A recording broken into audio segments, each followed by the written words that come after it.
Hello and welcome back to the Making It podcast for episode 74. Oh, 73. All right, we're getting there. As you'll know, we're not in a virtual studio. We're actually in person today. So, bro, it's good to be back. We've got a pretty decent setup. So, I'm talking into this camera at the moment. Dan's talking into that one. Dan, first of all, I want to ask you, bro, how are you? Mate, I'm really good, bro. It's so nice to be back in person. Like, obviously you've been back home from Oz for quite a few weeks now, but we've still not had the chance to do it in person. And we were looking back from about a year ago, about last week, and he was in a Steve Irwin outfit, I was in my koala bear, and it's just amazing how far we've come. And we've got some better gear now, and we're ready for upgrading the podcast and upgrading ourselves, man. It's been good to be home. Did my first shift back at the pub last night. And I'm looking forward to getting back into a few things. You know, we've had a couple of trips, so some good stuff to talk about, my brother. Yeah, well, we've been away for the past week. Dan's been to Portugal. Whereabouts in Portugal were you? Portimao. Sorry we didn't have an episode last week, but we were both just enjoying our rest time. I'm not sorry because I had a really good I was just sitting there reading a book, just enjoying it. So, but Dan, it's good to be back. It feels strange being in this dynamic, doesn't it? I love it. You know, because obviously, this is almost like we're just sat down in the cafe, just having a coffee, just talking to each other, which we have done as well since being back. But first of all, bro, I want to kind of ask you a question about the podcast because a year ago we had a microphone in the middle of the table and my old laptop, and today we've got 3 cameras, we've got a laptop, we've got 2 brand new microphones. How does it feel to be at the next stage of this project that we just conjured up one day in a cafe? It's we were just speaking before, and we were saying how it'd be lovely if we had a photo of when we first got that coffee, and it's lovely to see the vision of what we had kind of unfolding more and more. And I said on a recent podcast episode how be so consistent that you just steadily improve.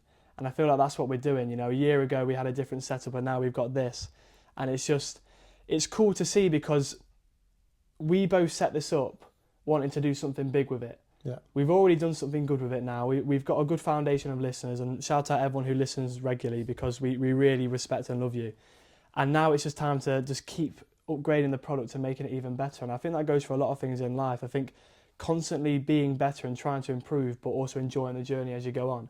I wanted to speak about something which I read in a book recently. I've been reading a book about mindset in football, and every chapter they have an Albert Einstein quote.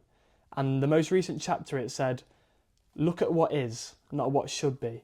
And that really has hit me recently because the amount of times we look into, I don't know, even today, you wanted to get a few things done, and by the end of the day you didn't. So what should have been was the 3 things you wanted to get done, but what was what you actually got done. You have a schedule and you don't quite match to it, but looking at what is as opposed to what should be. Let's say a year ago we had that mic in the middle and we had that setup, and now we've got these mics, we've got the camera angles. This is what always should have been, but at that moment, that's what was. Do you kind of see where I'm coming from? What does that quote sort of mean to you? Well, do you know, that's a really interesting one, Dan, because I feel like when it comes to not doing stuff during the day, I really do beat myself up for it. And I do worry about the things I could have done or achieved during the day. But I feel like it kind of opens your mind up to the idea of looking back and realising what you have actually done. You know, like, I don't know, a couple of days ago, maybe I wanted to go to the gym at night. I didn't do it, but still in the day, bro, I did a lot. I cleaned up the studio, I got a few things sorted. We talked about getting all this ready, and now look at us, we're doing it. So it's important to just be grateful and realise that the good things that you are doing. But at the same time, I am always going to want to do more. I'll give you a quote that I like this week. We should do this like a weekly feature. The quote we liked. It was, "Don't fall in love with potential." Because that idea of falling in love with something that could happen rather than falling in love with a way that you can make something happen. I think that links to the quote as well. Yeah, I think that links to it because I think we all kind of love the idea of something happening.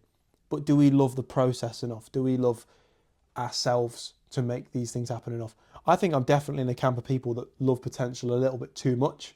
But I think now as I'm back home and I've got a bit more spare time, which I'll talk about in a minute, I feel better for that, and I feel like I've got a bit more time to think about how I'm going to just make things work.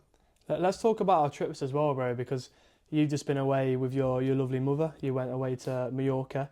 How was that time for you? Because obviously you've been away for a year. Yeah. And that wasn't really a holiday. That was actually you were living out in Australia, and you've come back for a few weeks in Nottingham. How was that mini break for you? Mini, oh, what is that? That Gary Neville, yeah. mini retirement. It was a mini retirement. No, it was good. It was nice. Like I say, I said to you, I've never read that much in my life. I think genuinely I just relaxed. And I think I've cracked the idea of how to relax now. And I think it literally just took me one holiday to realise what that was. Because I've always struggled with being able to just sit down and enjoy it. I can sit down and relax, but it's just rubbish to me because I feel like I'm wasting away and not doing things. But when I was there, I literally just sat on this little sofa. We had it was like a block, and there was 3 rooms, obviously 2 different families in the other rooms, and then our room. And outside it's like a straw sofa, and you've just got this flower bed above you, and it's just amazing. I just sat there reading, then we went to the beach, go and have a swim, read, have some food, maybe have a few beers, like nothing crazy. I never got like drunk or anything, but it was nice to actually just enjoy spending time with my mum and also enjoy my own time as well. Like, it was nice to just have that experience, and I think we need it, bro. I think because I've come home and ignored my own advice and just jumped straight into things, that holiday made me realise that, like, you needed 4 or 5 days to just sit and think about things. But how was Portugal? Because I saw you went with Isaac and Luke, didn't you? And Yeah, that's awesome. I've never had a trip like Portugal before, because normally when you go away, it's like you're going on a trip to just go see somewhere, or you're going on a typical holiday to relax.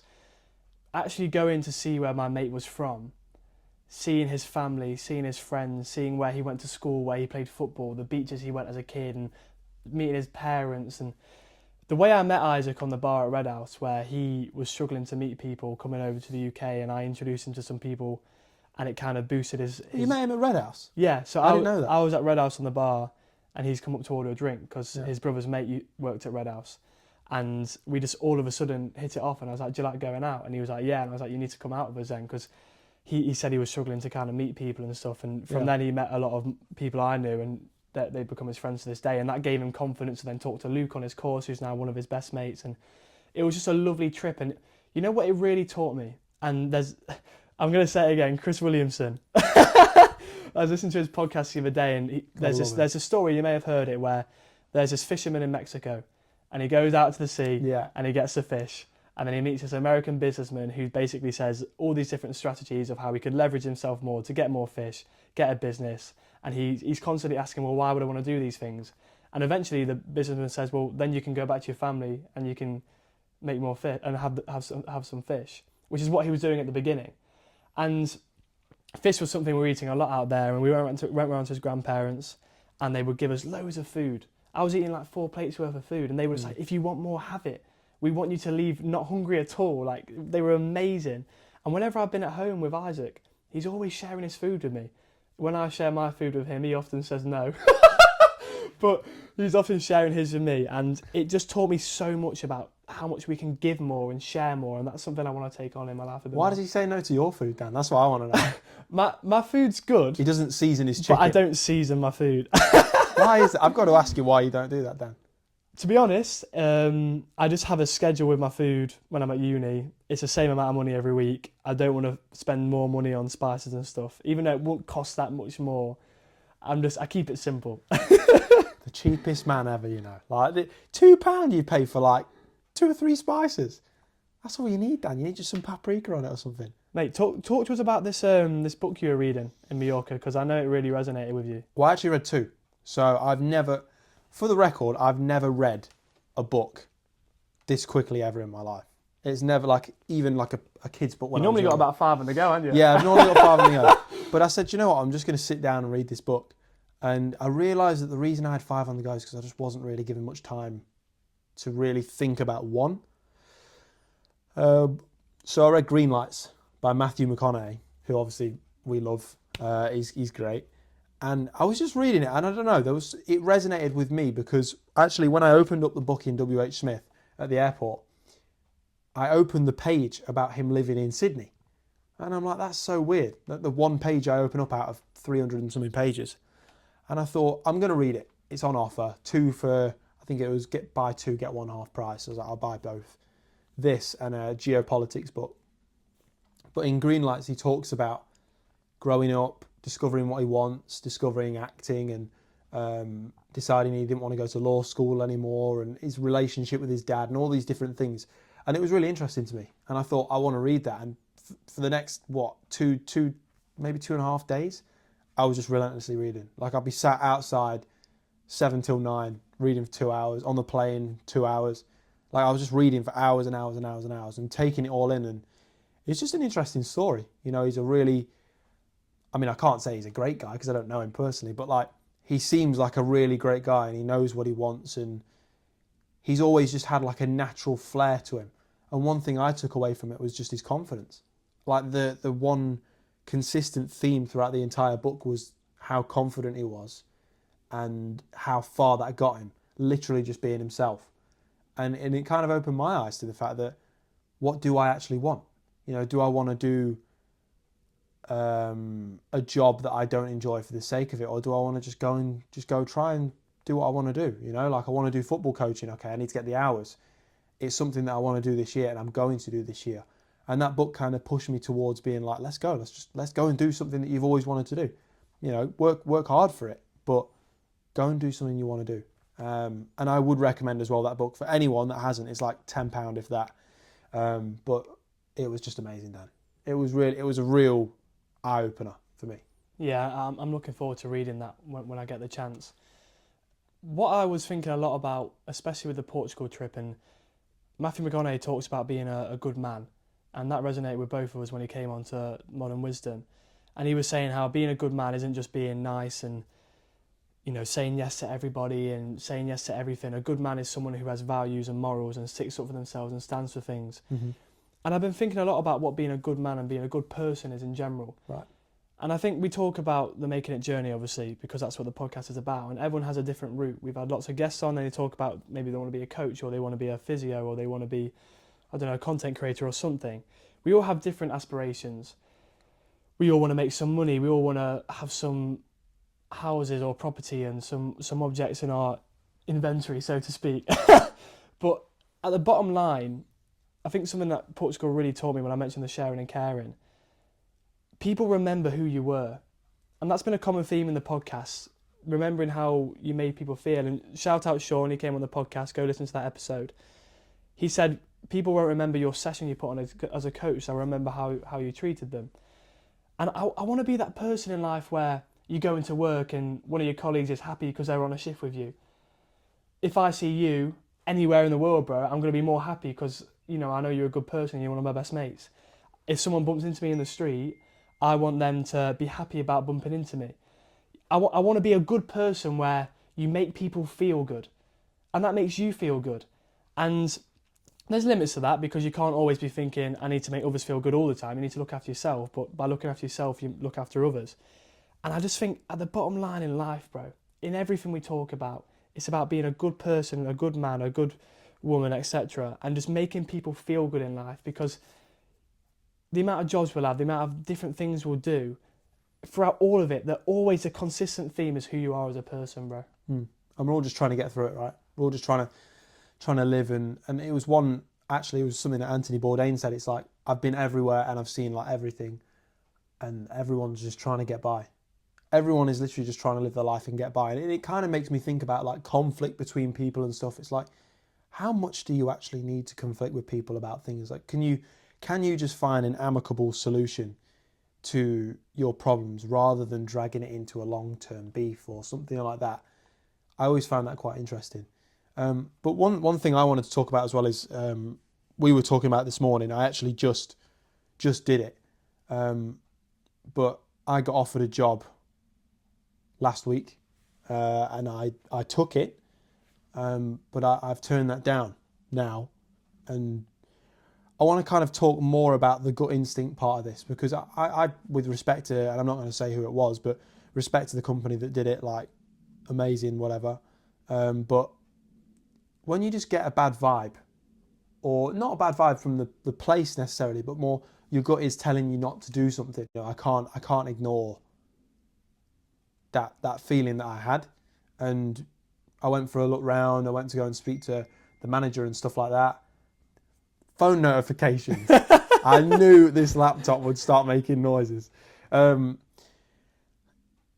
soon as I went for a look around, and something happened in the meeting room, and that was kind of just made me a bit uneasy. I was like, I just don't know if this is for me.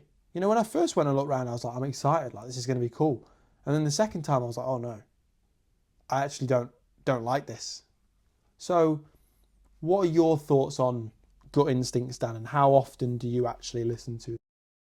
Well, when you first said to me that you weren't really feeling the job, like you just weren't feeling it, I already knew like, okay, this isn't for you. If you're not feeling it, I think about when I first did Happier Me, and I did it because I wanted to do it, and it was a good wellbeing app, and I wanted to promote it. But then, to be honest, at the start, I kind of had a feeling about, do I really want to do this? Because I didn't feel passionate enough about it. The same way I do about this, the same way I do about my sports psychology and my coaching. And eventually, I've took a step back from that, and I'm still in the group for Happier Me ambassadors, but I don't push myself to make an effort for it because, to be honest, it's not something which I have enough passion in, and we've spoke about that. And when you mentioned with the job that you weren't really feeling it, let's say you took the job and you ended up doing it, probably wouldn't have ended well. And it's a scientific thing that our gut feeling is based off all the experiences we've had in life, and it's actually genuinely connected from our brain to our nervous system, from our past memories and our subconscious to tell us maybe the same for us. Because you've experienced these things before, we almost have a map and a blueprint from what we've experienced in life. And so when we have these new experiences that don't quite feel right, that's because it's probably happened before and we need to listen to that. And I've been listening to my gut for a long time now, and sometimes maybe I'm a bit too forward with it, and it's like if I feel something, I'm like, I say it, where sometimes you need to think a bit more, and I feel like there's a balance with your gut and your head. But I think your gut instinct is so important. The gut feeling you have about a person, about a project, is often always right. And I think we need to trust that a lot more because it's genuinely scientifically proven that is actually something trying to tell us something true. Like a danger response in a way. Yeah. I just think that like the situation with transport, getting home and stuff, it would have been too much. We've already spoke about this, but the logistical side to it would have been too difficult to have outbalanced me enjoying it. I feel like the balance between me loving my job, getting paid, but also getting home safely and paying for that, it would have been too much. So it is a shame, and now I've got a lot of free time on my hands because I only have one job now. But I've got time to reflect, try and find something different. And again, bro, it's just another challenge that I've got to navigate. So sink or swim. And I don't think I'm gonna sink, bro. That was one of the first jobs I applied for, and I got it. So I would say that even though the situation right now is a little bit uncertain and definitely inconsistent, at least I know, bro, I've got that confidence to go into the next job and smash an interview. I remember being sat here about this time last year, and I was talking to you about the fact that Noah had invited me to go to France. I don't know if you remember. Yeah. And you were like, Dan, I found some good flights for you. And you were like pushing me to do it. And I was a bit like, should I do it? I had like a few days off work and I was contemplating, should I do it? Even though I definitely could have done. And I went and did it. And we ended up doing a podcast episode the week after called Bourdainism. And we were talking about travelling, and you had just gone to Australia. So obviously it was very fresh for you. And I reflected on that from going to Portugal, because it was a similar trip, just obviously it was a lot longer. It was 8 days. And, this time last year I was contemplating France, and, this time I didn't skip a heartbeat to go to Portugal. And I think sometimes it's good to reflect on how things have changed in a year. And with this being a year since we've done the podcast, you can kind of see that. And it's so important because I met Isaac's friends out there, and I knew I was going to miss seeing them. And had I not gone on that trip, I wouldn't have met these people. And it made me think I'd love to keep exploring and going different places and meeting people and extending your sort of like map of the world and unlocking new areas on the map, because it's so valuable. And I know you've learned a lot from that with Australia, and that's something you want to take on board with. And I guess reflecting on a year now, when we did that Bourdainism podcast and we spoke about travelling, how do you think things have changed for you since then? Because that was you're fresh in Aussie. Bourdain, Anthony Bourdain was a big thing for you. You got that tattoo now. Yeah, of course.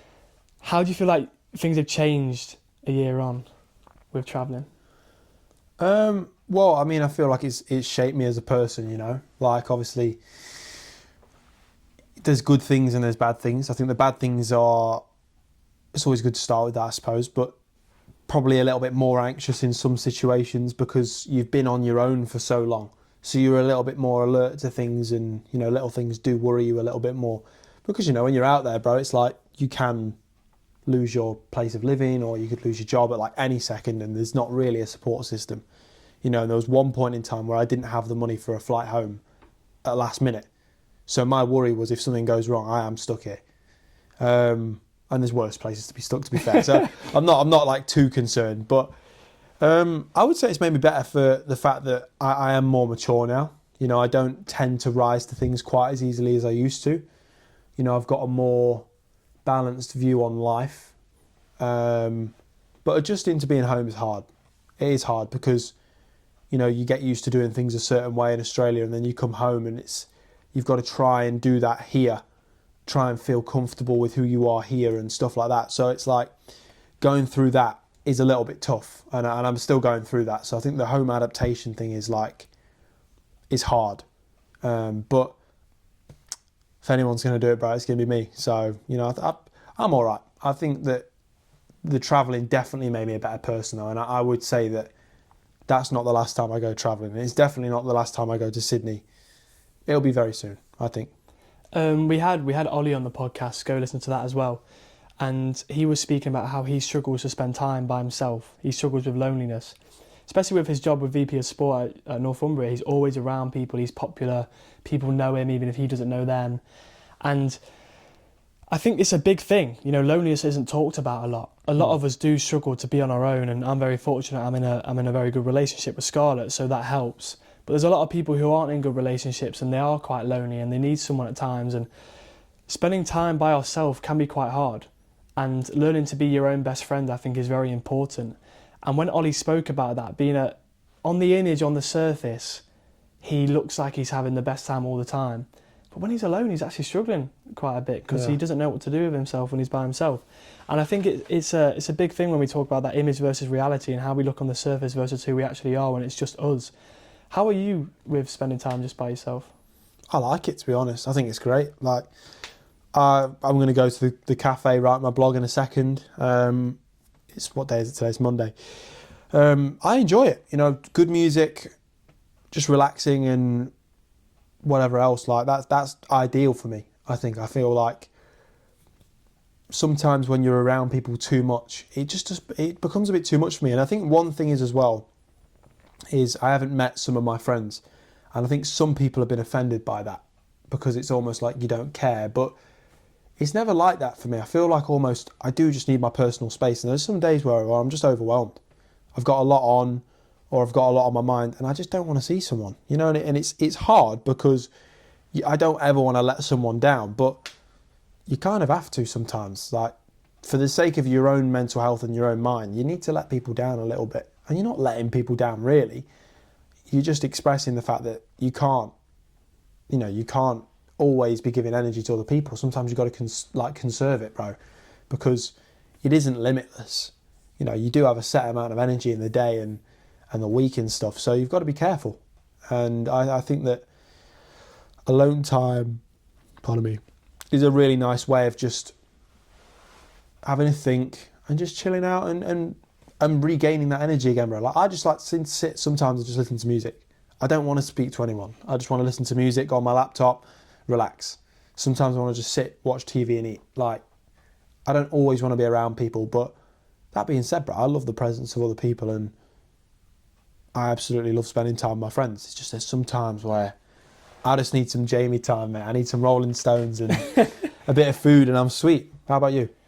I do like spending time by myself, but I think it's been a journey now for the past couple of years, because especially in my second year of uni, I was very busy. I just got the internship with coaching, started doing the podcast. I was working at Red House at that point, and I had my uni work and balancing my relationship with my friends. And I think at that point I was hardly really spending time by myself, and I was looking at even seeing friends as like part of a schedule. And we spoke about this on a podcast before, and you mentioned how we shouldn't be looking at our friends as part of a schedule or just like a time zone, an hour slot.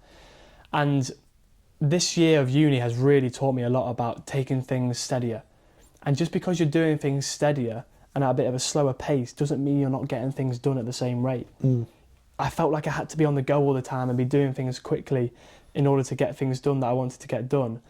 But now I'm realising you can still execute, but at a bit of a steadier, slower, more precise rate. And then you've got more time to be able to see your friends, spend good quality time with people. Maybe not have as much on, because then you can be a bit more spontaneous and just spend that extra hour with someone.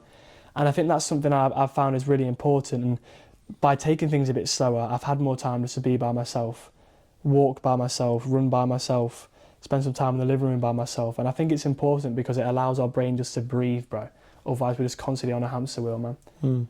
I agree with that. And I think life can be repetitive, bro. I think that's the really scary part about it, is that life can just be super repetitive and it can just be the same way forever. But the important thing is to realise is it's all in our hands.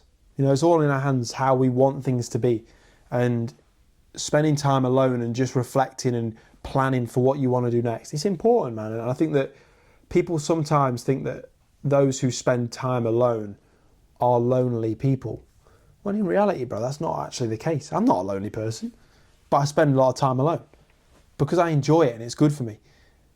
It's just about finding the balance. Life is all about balance, bro. I think that's what we're realising. Every conversation we have, bro, there's always an equilibrium to it. Yeah. There's always that kind of what we maybe need in our life if we're not doing enough is to do a bit more. Like if you're doing one game of football a week, could you do two? Like, you know, little things like that. Like I went to Airsoft yesterday, got one of these bad boys on my stomach. But it's like, you know, I didn't realise I needed that hobby. But like Deck took me and I was like, whoa, this is wicked. Like it felt awesome. That didn't feel awesome, but, and then, you know, football, like Deck introduced me to that and I'm like, you know, sometimes I forget a lot about what individual things my friends have introduced into my life. And Deck for me is someone that has just brought a crazy amount of hobbies. Football, airsoft, pool, you know, all these different things. I play pool with Deck like nearly every week at the moment. And it's like, it's so amazing that your mates can introduce all these things for you. So shout out to all my friends. Shout out to you, Declan, as well. You better be listening. I'm going to make sure of it. But, bro, I just want to say I'm grateful for you as well. And it has been another good episode of the Making It podcast. It feels so strange to me that we're doing this in person. It still feels weird. But it is so good to be back, bro. And the only way is up now. You know, we're going to be doing podcasts from all sorts of locations. Maybe a new studio coming up as well. So thanks to Big Kev as well for letting us use his living room. The Grimsby Maradona himself.